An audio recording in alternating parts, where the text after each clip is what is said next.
Welcome back, students. Today, we're going to learn how to write the alphabet, both in capital and small letters.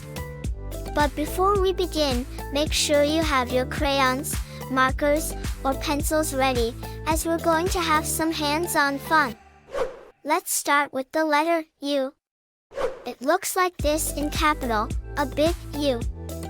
And in small letter, it's a little u. To write the capital letter U, follow simple steps.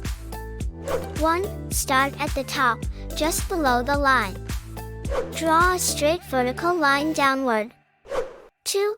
At the bottom, form a U shape by curving from the bottom left to the bottom right and then back up to the starting point. 3. Lift the pencil. To write the small letter U, 1. Start at the top, just below the second line. Draw a straight vertical line downward. 2. Draw a curved line downward and to the right, like the letter N, but with a rounded bottom. 3. Lift the pencil. Great! You have successfully learned how to write alphabet U, both in small and capital letters. Thank you for joining us today. Don't forget to like this video and subscribe to our channel for more exciting adventures in learning. Until next time, keep shining and happy learning!